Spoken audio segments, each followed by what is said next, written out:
Yo, shalom. All praises to the Most High. Yehovah, Yehoshua, this is Sounds from YYBY. Let's get to it. So, in the box, analog. What's the problem? I mean, what is people missing?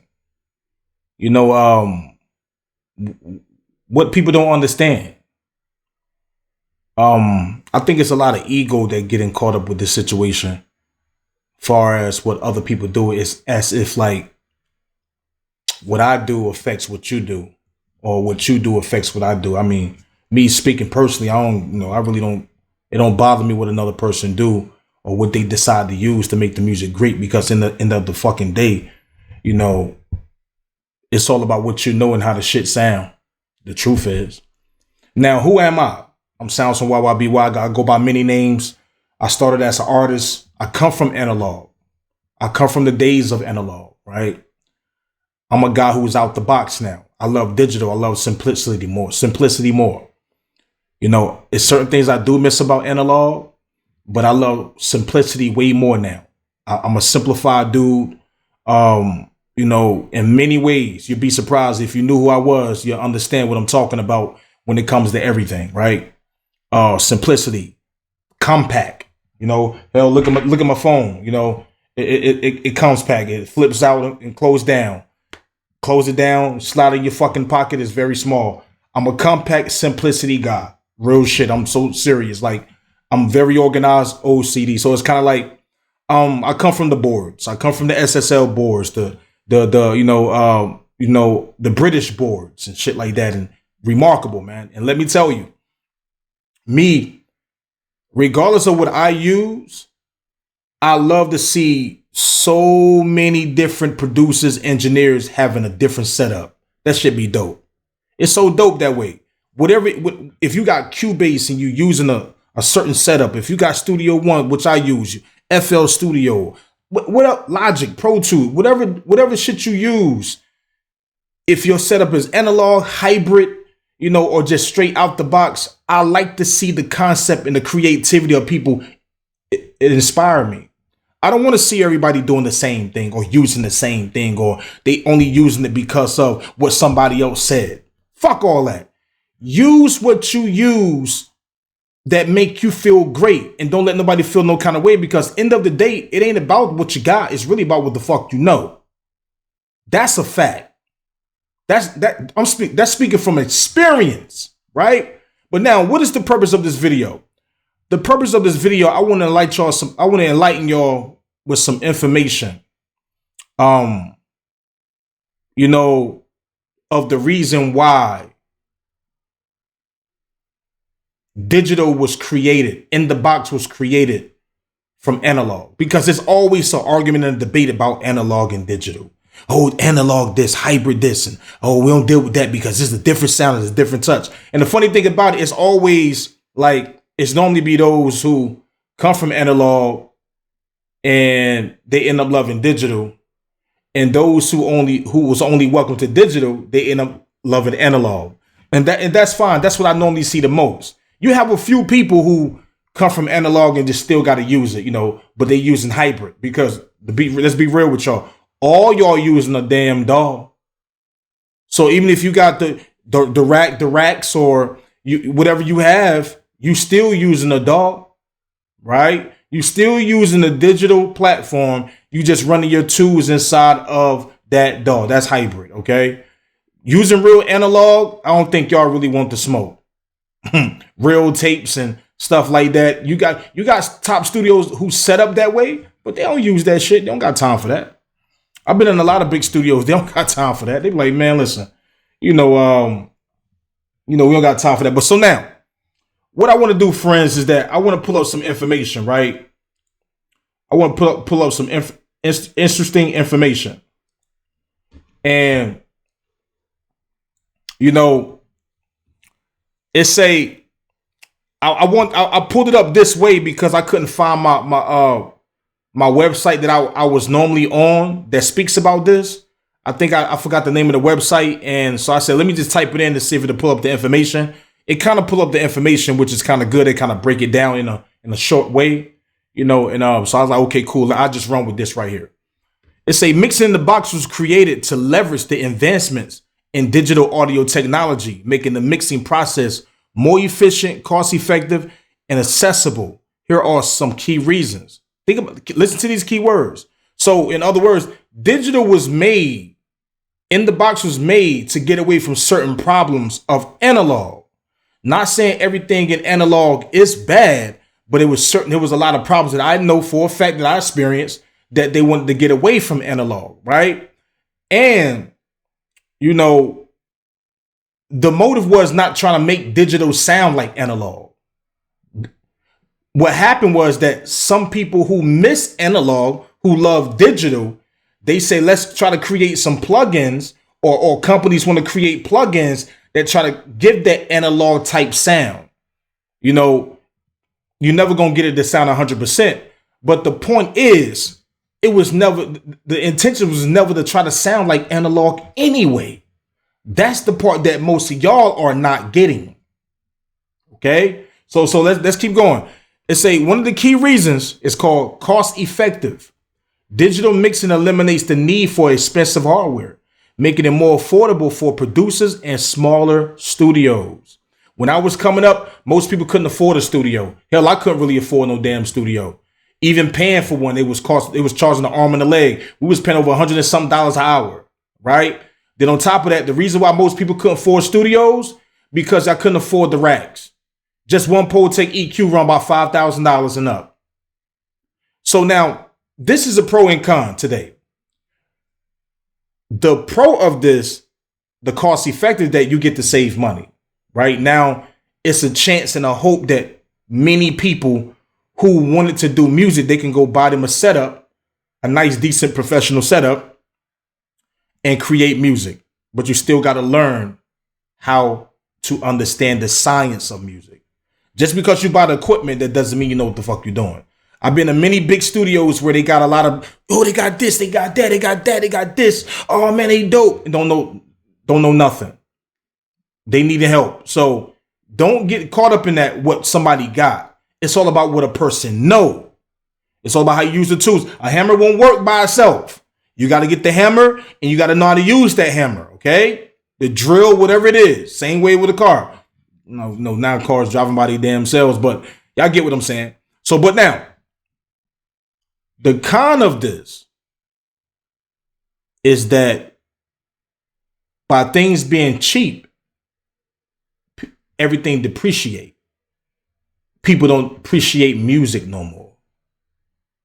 People got egos. They don't appreciate the equipment no more. Oh, I got this. I got that. That ain't nothing. You know, it's like, this is new. Next, on to something that was new real quick. Right? I even went through some of that before. Music depreciate. What I mean, just like music. People get so much free music, they don't even appreciate the shit. When I was a young boy coming up, we'll listen to music, man, a whole album that whole summer.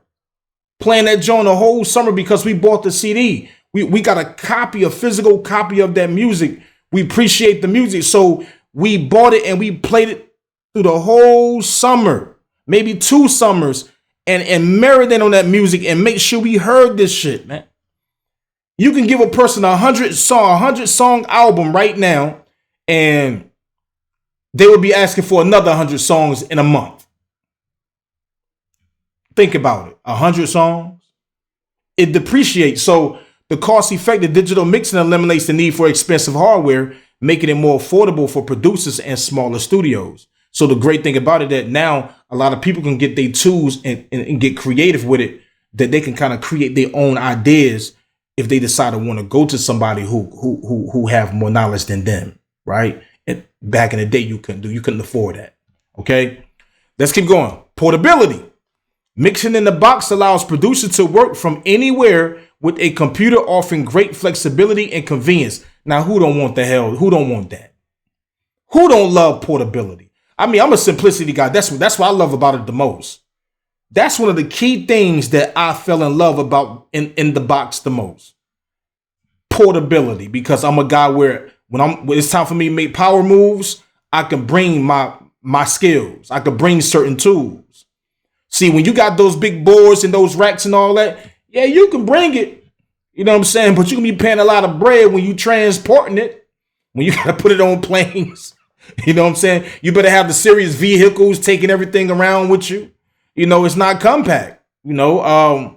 So nobody don't want to take a large keyboard, a 49 or 88 keyboard somewhere with them. Only people who do that to this day now are bands. And guess what? Bands understand the concept. They get it. That's what they do. They take their shit everywhere they go. And let me tell you, that's some serious cost. Anybody who watched this video that's a band, tell me if I'm wrong or right. I know they try to find things that can be less pricey or something like that, but there's really no way around it because they play their instruments and they have to use their own instruments and they depend on their own instruments, you know, so that costs bread, man. So portability, audio interfaces. So y'all gonna take a big SSL board with y'all? You know, no, you can't. You can't. You gotta keep it there. You know,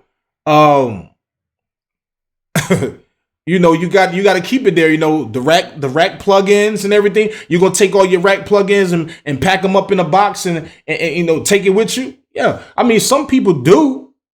You know they got the bread where they can pack their stuff in their own private jet. Yeah, but the average person don't got that. That's real rap. Like they don't got that. You know. So, you know, when you're a person who just hop on the plane, you can get a nice book bag, you know. Let me show you what type of book bag I'm talking about.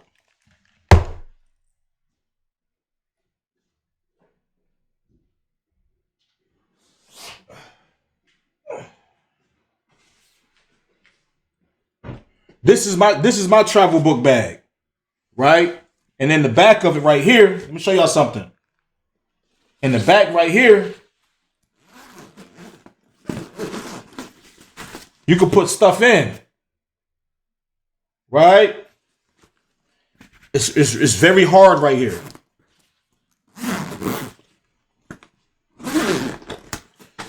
It has a bottom part where you zip in at. The laptop go right here. You know, my serious laptop and everything. So you can pack a lot in here.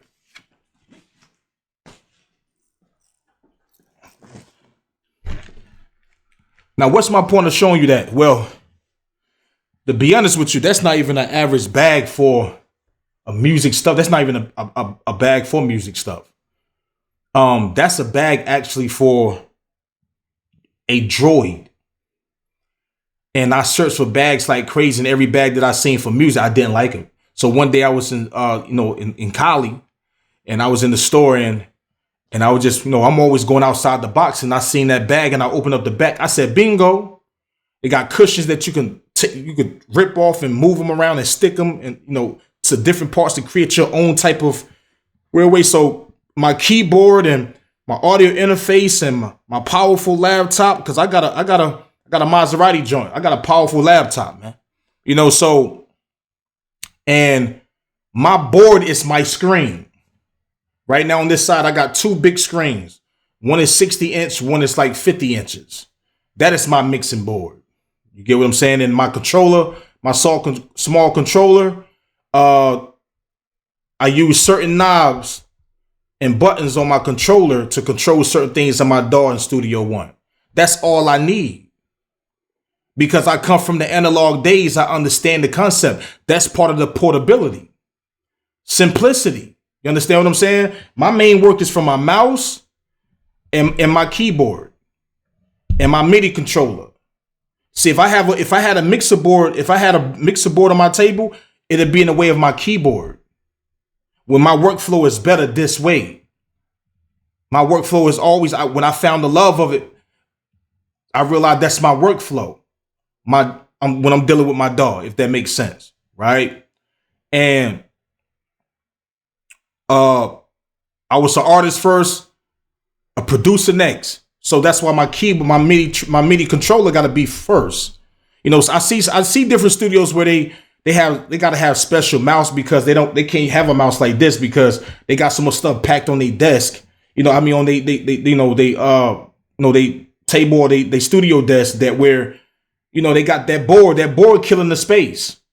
They gotta have the keyboard on this side, you know, or sitting on one of those things, you know, or they gotta have another one on the other side. They gotta have the racks way over there. They gotta slide over here and go to the rack and tweak it. I'm over those days, man. But I love to see everybody else who do it. You feel me? Because it motivates me to see the amazing things that everybody can do. My point of speaking about this is that, yo, get out your ego and just do you. Fuck what people talking about. Because me, I don't give a fuck what a person is talking about. Hate to use that language, but this is just passion, man. I mean what I'm saying. I don't care what a person is talking about. They don't put no money in my pocket. You know what I'm saying? So whatever you invest in, that's what you use. So it say the portability mixing in the box allows producers to work from anywhere with a computer offering great flexibility and convenience. When you got analog, you can't do that. That's out the window. And your electric bill gonna be sky high, right? Pros and cons. Efficiency. Digital workstations offer powerful tools for automation, recalibrable settings, and streamlined workflows, speeding up the mixing process. That's the other second thing that I love the most. The mixing process was so fucking quick. Now you got some people who quick on them boards now. I say, yo, listen, I seen some guy pushing the levels up, mute one, press the button. They quick with it now. They quick with it. But me, if I got 200 tracks, I can hold shift. Let me show you something. I can hold. If I got a bunch of tracks, if I got 100 tracks, I can click right here.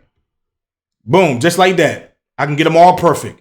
If I want to go in increments, I can hold shift and I can move in increments. One number by one number. That's the part that I love right here. I can move. If I got a mix and it's like I want to slightly change things, I can move it in increments and automate that shit so ill. That's some of the limitations that when it comes to analog, right? Now they start making these digital boards where, you know, that the, you know, cause I actually have, you know, I had a couple boards before recently, like a digital board where, you know, when you open up your door, it reads the, you know, it reads the mixer levels, you know, the board turn into that, you know, and, you know, a lot of those boards are today, like some PreSonus make some, you know, PreSonus make some of those type of boards to this day. You know, so yeah, so I just want to show you that. So the efficiency, automation, settings, and streamlined workflows, speeding up the mixing process. So when you do that, you know, that's a big difference.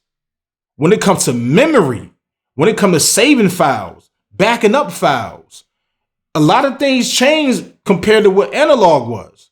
See, a lot of y'all is not completely in analog. Y'all in hybrid. Right? Y'all still got to use that damn box.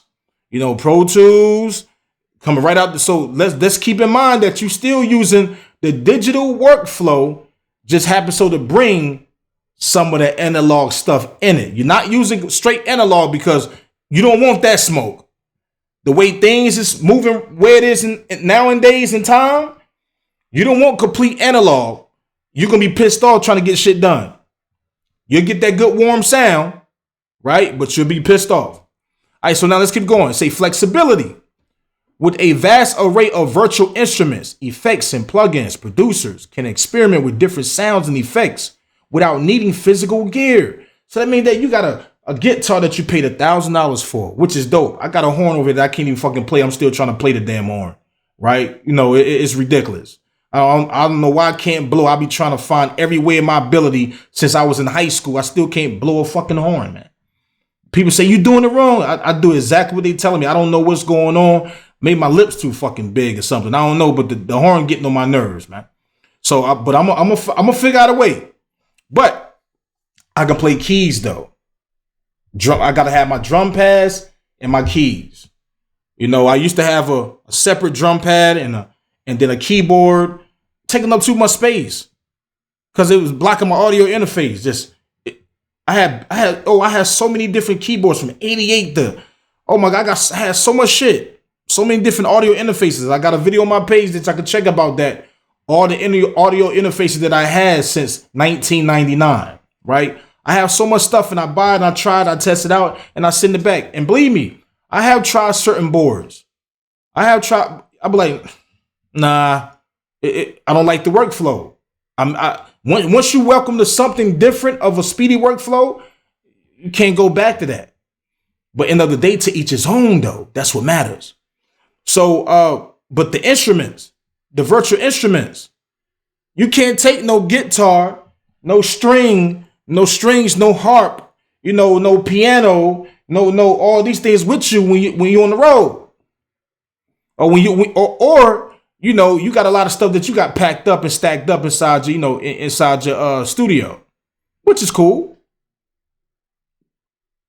But I got all that compact right inside my DAW. I got a drives of sounds and samples and instruments that I play. Got plugins, simplicity. Boom, boom, drop it in real quick. A whole different type of workflow. One man band. I'm not saying that's always the case. But this is the reason why digital was created, to get away from those problems. Not to get away from those problems completely. But they know time. People, y'all know y'all always want shit fast. It's like fast food. Y'all always want something fast. Y'all don't want to pay for it, but y'all always want y'all always want something done fast, right? In the box. That's the key for it. Right? So like I say, virtual instruments, effects, and plugins, stuff that you can't take, physical stuff you can't take with you like that. Total recall. Digital mixing ensures that every aspect of the mix can be saved and recalled, allowing for easy revision and consistency. So on the old analog boards, whatever you mix, you had to bounce that stuff, because once you open up, if you could open up no DAW and though that board go back to that mix, that board remember that mix. No, it wasn't like that. See, but hybrid, the digital boards, right? They remember that type of stuff. You open up the DAW, whatever song you click on, you open it. You know what I'm saying? That board fader is gonna move to that song real quick, boom, just like that. Now that's dope. But the thing is, I got away from just pushing the knobs hands on. I don't need that. Like I told you, I can go on my DAW, my screen right here, and I can click those tracks. Boom, I can click 100 tracks real quick. I don't got to slide way down there to change a knob. I don't got to slide way down there to change another knob, or move over here and push that up a little bit. Move over here and push that up a little bit. No, I could be right here and click 100 tracks and move them how I want to move them, and bust them and put them in certain groups and folders on whole levels out the box. Okay. So it's a digital mixing ensures that every aspect of the mix can be saved and recalled, allowing for easy revision and consistency. Say these benefits have made mixing in the box popular choice for many producers today. My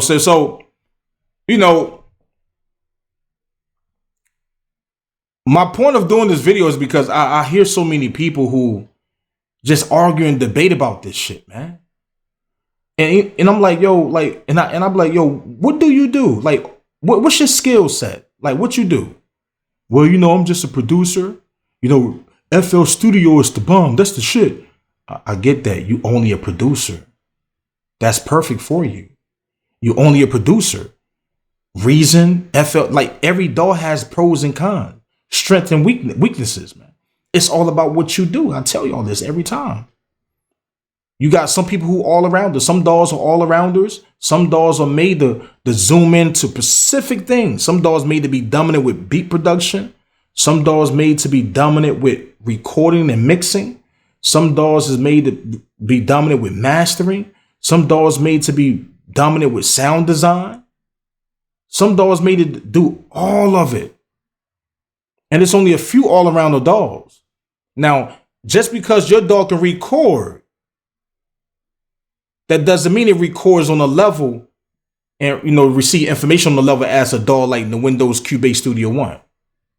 Or just because you can mix in your DAW, you can get the job done.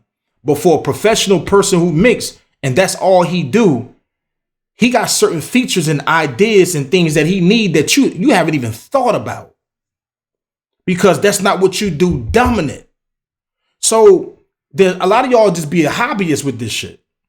It's different from being a hobbyist and a person who do this for business. Yeah, we all love it, but it's a different approach, because when you're doing this for business, you're meeting people. You're doing work for people. You're recording people. That means that they have opinions. They like what they don't like, they dislike. You run into experiences of they expect certain things to be a certain way. And as you meet these different type of people, it give you a thought process of, okay, this is what I need in my music, dog. This is what I gotta have in my music, dog. Oh, this person is indecisive, man. You know, like, so I need mixer scenes where I can mix it one time and then mix it a different way and mix it a third way. And I got different ones I can go through comparison with without effing up the first mix.